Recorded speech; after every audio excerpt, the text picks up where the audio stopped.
महिला छुट्टियाँ पहले इसको डबल लॉक साइन करा लो।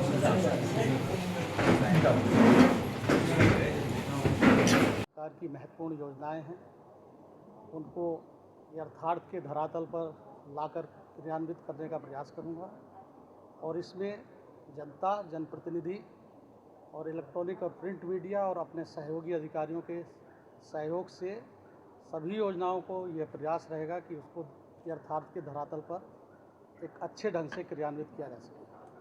जन शिकायतों का निस्तारण, राजस्व वादों का निस्तारण, ये मेरी प्राथमिकता है और कृषि के क्षेत्र में मैं सदैव ये प्रयास करता हूं कि कृषि के क्षेत्र में, चूँकि हमारे किसान बंधु इससे जुड़े हुए हैं, तो उनसे जुड़ी हुई समस्त योजनाओं को बहुत ही मजबूती के साथ क्रियान्वित किया जाएगा। साथ ही जो सामाजिक सेक्टर की योजनाएं हैं, जिसमें जो हमारे बहुत ही पात्र व्यक्ति हैं जो आर्थिक रूप से समृद्ध नहीं हैं, उनके लिए जो योजनाएं हैं उस पर भी विशेष फोकस दिया जाएगा और जनता के लिए मैं हर समय उपलब्ध रहूँगा। ये मेरी बात है। एक समस्या थी जो है कि जो लोग अधिकारी जो है अपना सीओजी नंबर अपने पास नहीं रखते, क्या आगे आपके इसमें देखा जा सकता है कि अधिकारी जो है सीओजी नंबर खुद उठाएंगे और जो है जनता की समस्याओं का हल करेंगे? निश्चित रूप से सीओजी नंबर इसीलिए दिया जाता है कि वो पीड़ित व्यक्ति कोई अगर उस पर कॉल करता है तो उसको उठाया जाए और उसको समयबद्ध तरीके से उसको सुनकर निस्तारित किया जाए।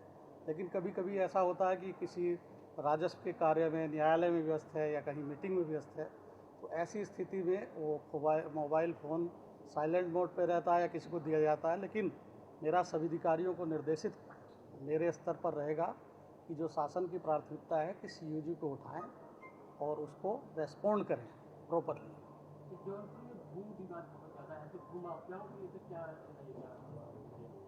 भू माफियाओं के प्रति सरकार बहुत ही संवेदनशील है और सजगता से, दृढ़ता के साथ कार्रवाई करने के लिए प्रतिबद्ध है।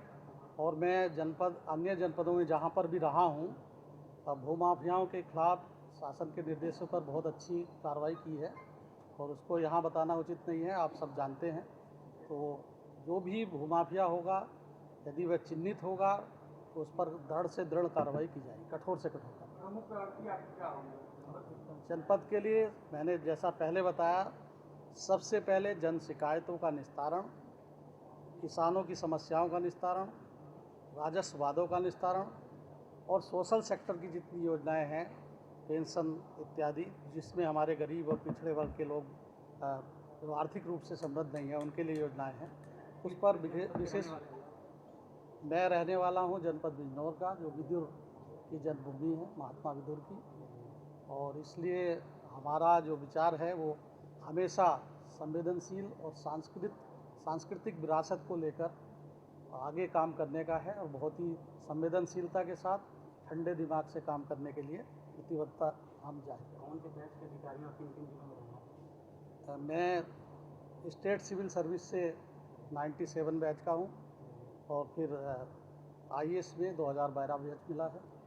बहुत महत्वपूर्ण जनपदों में मैं रह चुका हूँ, तो पीसीएस की जैसे हरिद्वार, मुरादाबाद, सहारनपुर, मेरठ, गाजियाबाद, अलीगढ़ और इलाहाबाद, गोरखपुर, जिलाधिकारी के रूप में कानपुर देहात, बहराइच, सहारनपुर और ये चौथा। देखिए, अभी आए हैं, आपका फीडबैक लिया जाएगा, अधिकारियों से और जनप्रतिनिधिगण से समन्वय स्थापित किया जाएगा और बिना जनप्रतिनिधि के सहयोग से या जनता के सहयोग से या आप लोगों के फीडबैक के माध्यम से किसी भी समस्या को निस्तारित करने की दिशा में तभी सार्थक कदम उठ सकता है जब उसको हम गहराई तक जाने की उसका मूल कारण क्या है और कैसे उसका निस्तारण हो सकता है। वर्तमान में माननीय मुख्यमंत्री जी के नेतृत्व में जितनी भी योजनाएं हैं उस पर दृढ़ता से कार्यान्वित किया जाएगा उनको, और पात्र व्यक्तियों को लाभान्वित किया जाएगा।